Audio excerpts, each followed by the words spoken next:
Buenos días a todas y a todos. Este es un video que trata sobre la ética y la moral.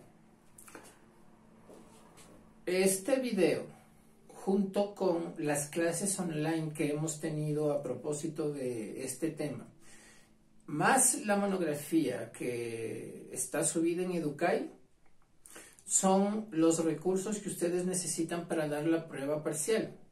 Por lo tanto, tienen ustedes que revisar las tres cosas. Me refiero a el video que está en el canal de YouTube que ustedes ya conocen, la monografía en Educay, que es una monografía muy corta, 2 páginas y media, 2 carillas y media, preguntando lo puntual, ¿sí?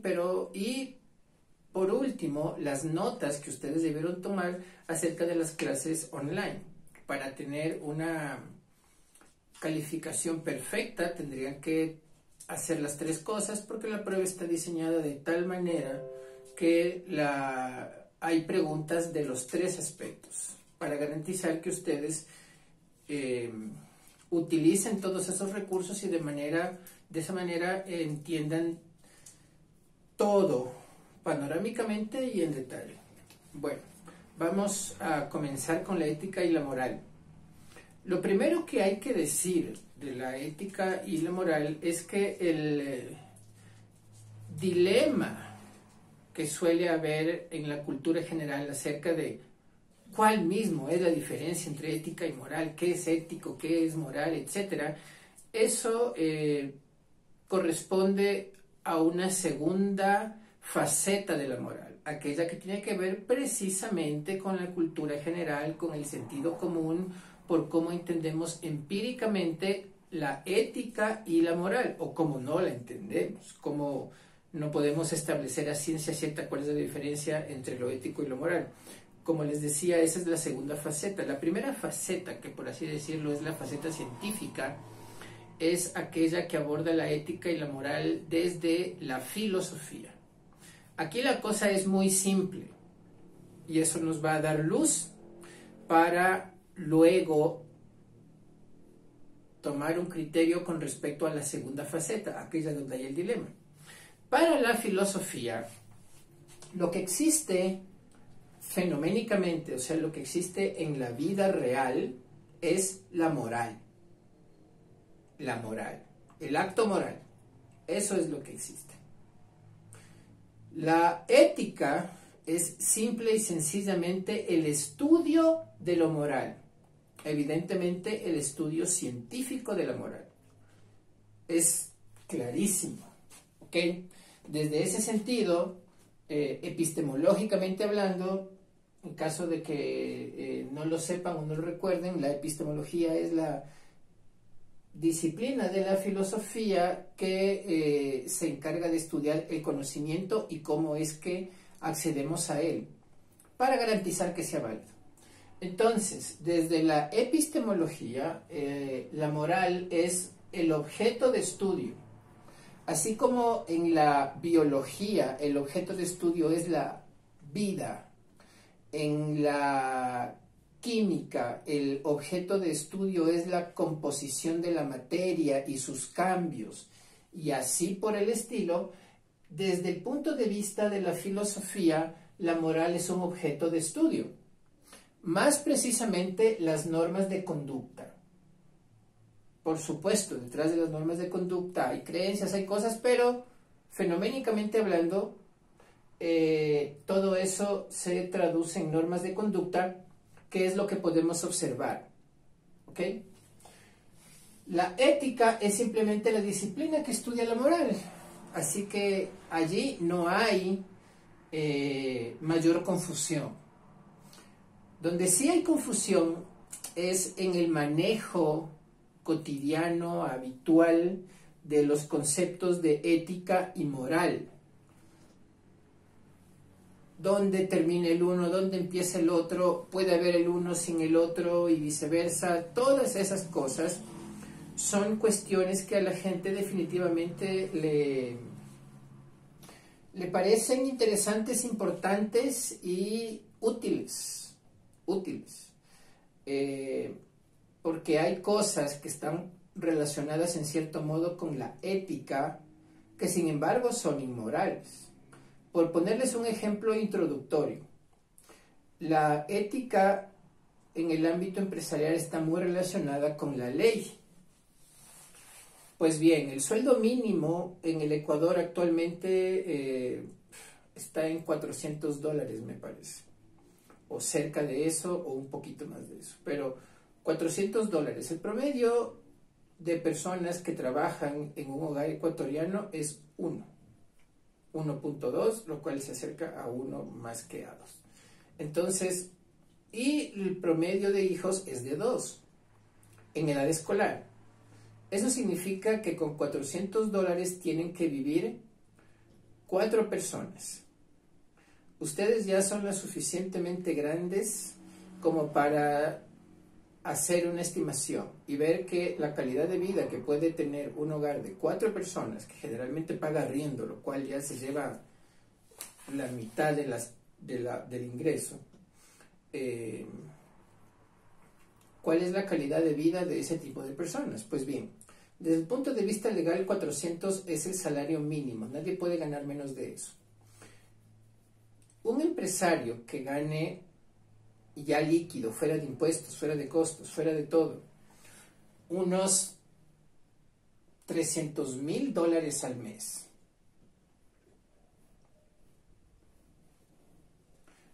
Es una persona que técnicamente puede pagarles un poco más a sus empleados. En cierto modo debería pagarles por solidaridad, por honestidad, tal vez por justicia, es decir, por valores morales. Pero no lo hacen. Cumplen con la ley. Eso es un ejemplo de un comportamiento ético, aunque habría personas que dijeran que es ético, pero que hay grados de ética y que ese es un grado bajo. Pero, en todo caso, no es un acto moral, porque no es que esa persona con ese dinero hace otras cosas que no puede dejar de hacer. Una de las cosas más bizarras de este mundo es que hay gente con tanto dinero que no se lo va a poder gastar en el resto de su vida. Y sin embargo, no le nace ni ayudar un ápice a los demás. Pero bueno, en ese sentido, en ese contexto, desde esa perspectiva, la moral y la ética en la cotidianidad no tienen claros sus límites. Entonces, vamos a caracterizarlas un poco como para que ustedes tengan una idea más precisa de lo que es moral y de lo que es ético. Para esto he ubicado la moral a mi izquierda y la ética a mi derecha, y vamos a ir desarrollando poco a poco. No toda la información que hay en este video les va a servir para la prueba. Recuerden, tienen que leer la monografía y tienen que haber tomado notas en las clases que tuvimos virtualmente. Primero, la moral. La moral actúa desde el exterior o desde el inconsciente. ¿Qué significa esto de que actúa desde el exterior o del inconsciente? Que actúe desde el exterior significa que viene como influencia de el contexto nuclear, o sea, la familia nuclear, la crianza, para hablar del proceso, la educación, porque la educación tiene un componente formativo, no solamente cognitivo. La educación, la cultura, el contexto cultural en el que vive, no es tan fácil desarrollar valores morales para una persona que nació sin necesidades económicas que para una persona que nació en una favela, por ejemplo. No estoy justificando que esas personas tengan derecho a ser inmorales y robar, por ejemplo, pero es un factor que explica parcialmente. Eso nadie lo puede negar. actúa desde el exterior. Eso quiere decir que todos estos factores influencian la moral.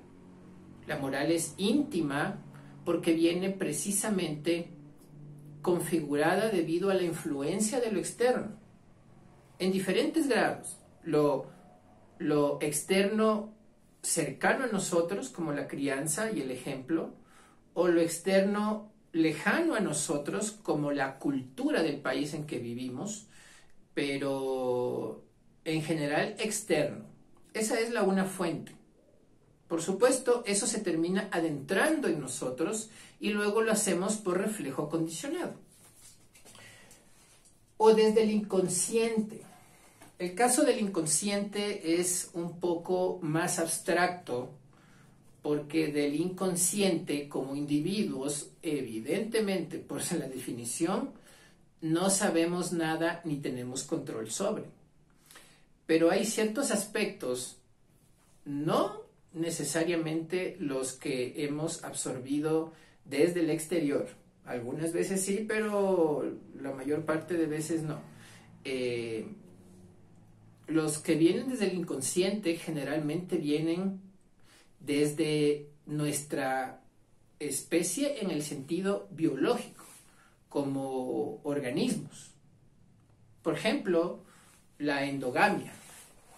Nadie nos enseña desde que somos pequeños, y si es que tenemos una hermanita los hombres y un hermanito las mujeres, o hermanitos y hermanitas en el caso de que haya alguna tendencia homosexual,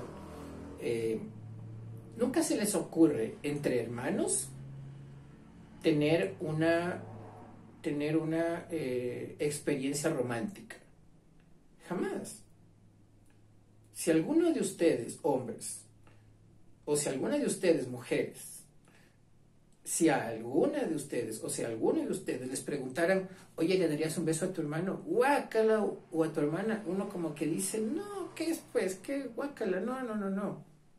Por más atractivo que sea el hermano o hermana, porque estamos también genéticamente, pero esta vez desde el inconsciente, programados para evitar la endogamia. ¿Por qué? Simple y sencillamente porque la endogamia causa defectos genéticos. Por eso incluso los animales superiores, los más evolucionados, tienden a evitar la endogamia, de ser posible.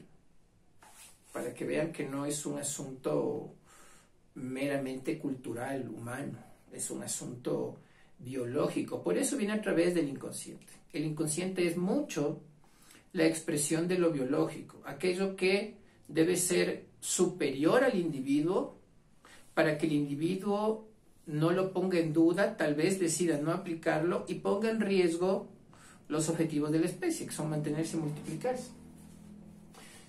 En cambio, la ética actúa desde el interior, pero cuando hablo del interior no me refiero al interior del cual no somos capaces de controlar, no. Cuando me refiero a lo ético, me refiero a lo interior, individual y consciente. Es decir, aquella norma, porque a la final hablamos de normas de conducta, incluso en lo ético, aquella norma que ya ha pasado por un proceso mío de reflexión, de confirmación, o de anulación, si es que decido que eso no tiene sentido, y de validación. Algunas de esas normas nos llegan desde lo moral, ciertamente, pero hay un momento, o varios momentos en la vida de una persona en que uno tiene una cierta obligación de no poner en duda, pero sí pasar revista a nuestra propia configuración moral, que ha sido producto inercial y espontáneo de la manera en que fuimos criados, de nuestra experiencia, de cómo fuimos educados, etc. Para en palabras simples, tomar aquello que es bueno, descartar aquello que es malo o que ya no es vigente y añadirle lo que nosotros consideremos que es bueno. O sea, eso no podemos simplemente andar repitiendo como borregos lo que otra gente considera como bueno o malo. Hay cosas universales que son malas, como por ejemplo matar, pero hay otras cosas que dependen mucho de la circunstancia y que dependen también del juicio de la persona. Por eso es que hay muchas cosas éticas que se convierten en éticas luego de haber tenido un origen moral. La característica de estas normas es que primero han pasado por nuestro consciente y nosotros, por ejemplo, las decidimos. Voy a hablar de un caso en particular. Tengo la pulsión, me viene desde el inconsciente o me viene desde las vísceras, por ejemplo, el deseo de eructar. Eructar en sí no es inmoral. ¿Qué es lo que hace inmoral? Que estoy en un contexto, específicamente en la ceremonia de casamiento en una iglesia. Todos están en silencio, solo el cura está hablando. Si yo eructo me van a oír, porque es la mamá de los eructos. Si yo eructo me van a oír. Así que no voy a eructar. Estoy siendo mucho más ético que moral. Estoy tomando la decisión de reprimir aquello que me viene. Estoy haciéndolo conscientemente. Por lo tanto, cae más dentro de la ética que dentro de la moral. La segunda diferencia. La moral tiende a ser inflexible, precisamente porque está en cierto modo programada.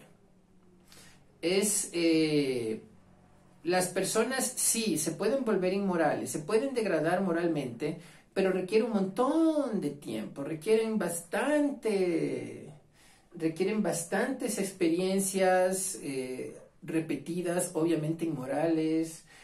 Requiere que la gente se convenza de que, o sea, se convenza a sí misma para poder vivir con eso, porque al ser algo tan interiorizado tiene un componente psicoemocional también.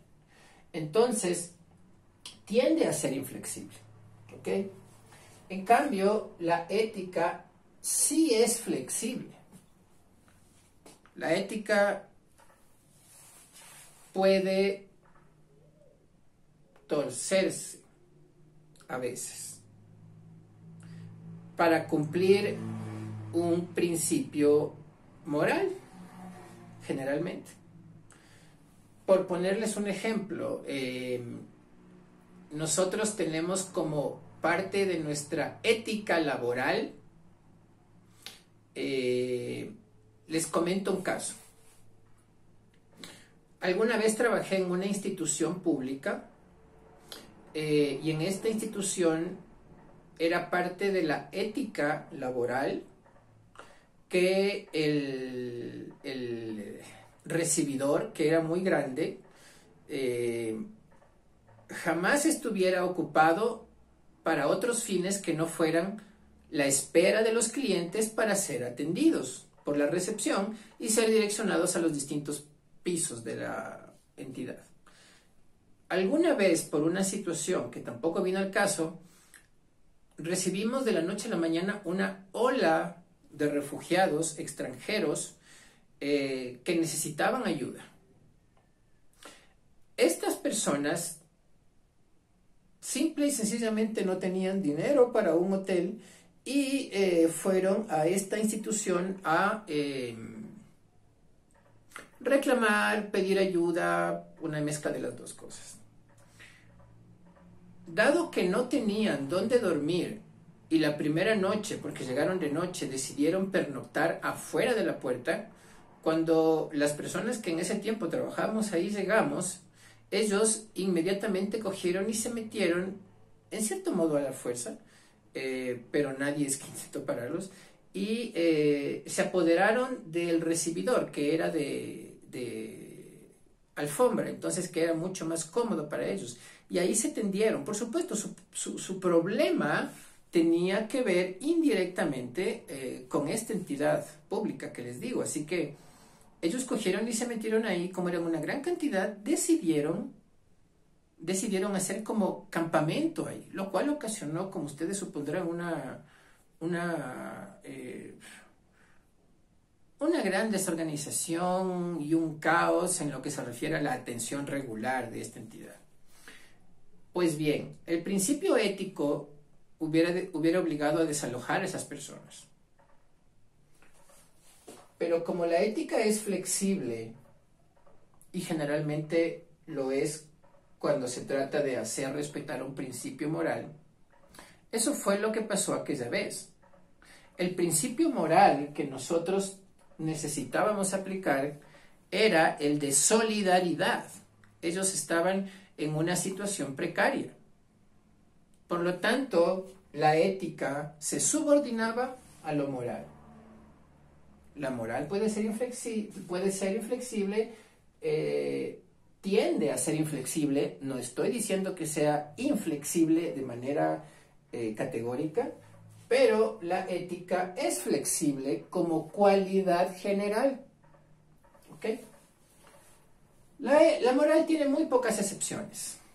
Rara vez uno se salta un acto moral, un acto que uno considera moral, evidentemente, porque la moral viene desde el exterior, como les decía, de nuestra crianza, y por supuesto las crianzas, la educación, las culturas, los contextos, las experiencias varían de persona a persona y por lo tanto configuran a la persona moralmente distinta, aunque con principios comunes, pero moralmente distinta. Tiene muy pocas excepciones, porque es un asunto que ya se ha vuelto parte de sí, y uno no puede vivir en conflicto consigo mismo. Hay pocas excepciones en la ética. Vimos un caso en que se volvió flexible, pero hay pocas excepciones, y hay pocas excepciones porque la ética está muy ligada a lo legal. Y lo legal es básicamente todo lo moral, pero aplicado a la polis, aplicado a las normas sociales en una ciudad o en un estado, en una comunidad organizada, en una civilización.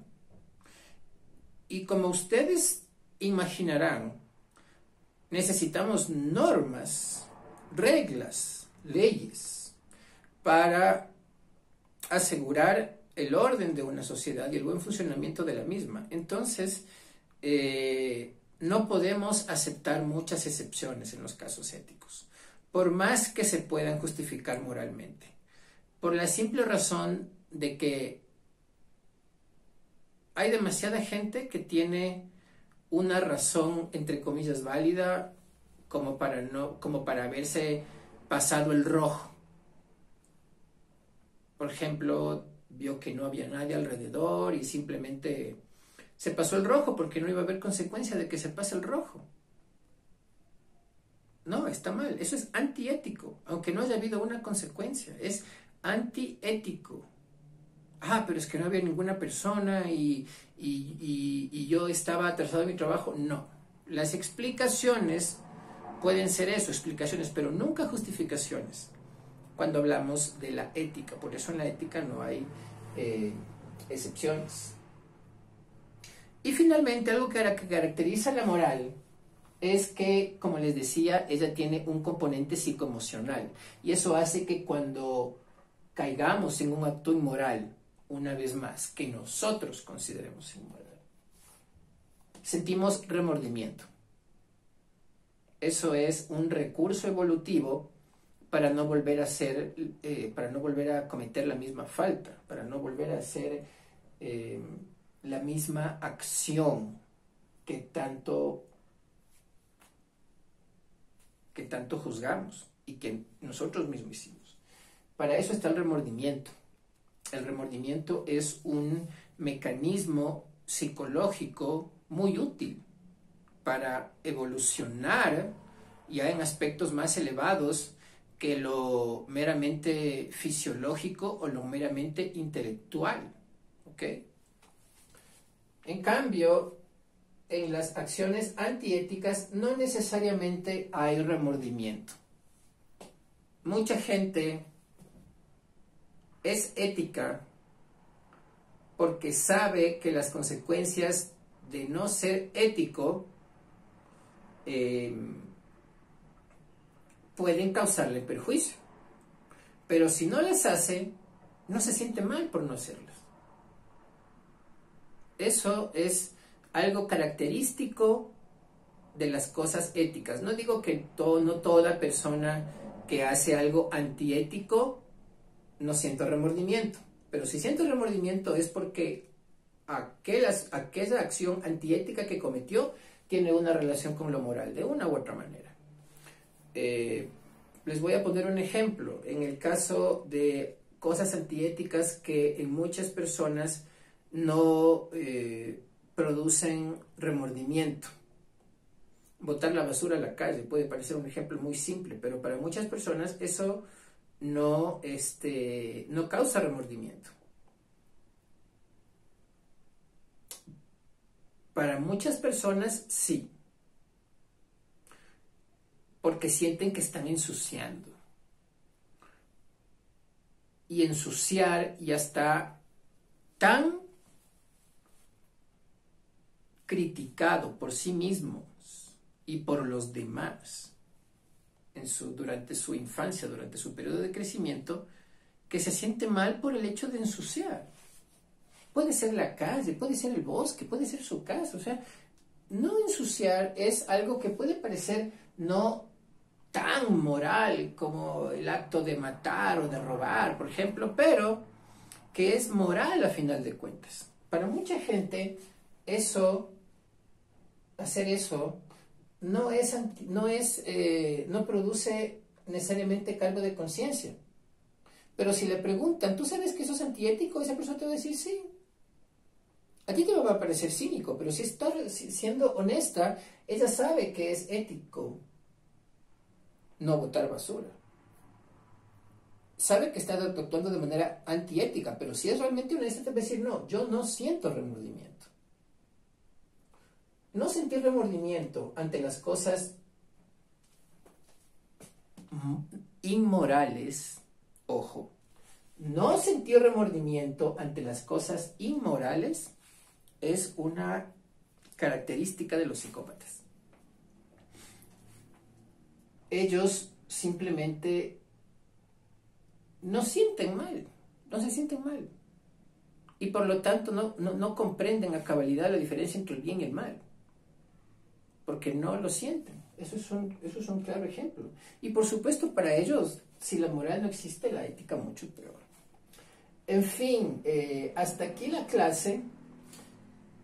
Mucha suerte en la prueba. Recuerden leerse la monografía y las notas que debieron haber tomado en la clase online y que tantas veces les pedí que tomen. Mucha suerte y nos vemos junto en la plataforma Educai. Va a haber también una pequeña tarea con respecto a esto para el fin de la otra semana. Muy breve, de su opinión, es algo totalmente argumentativo, pero necesita toda la información para basarse en ella, ¿no? Así que, sin más, les dejo. Suerte a todos, que estén bien.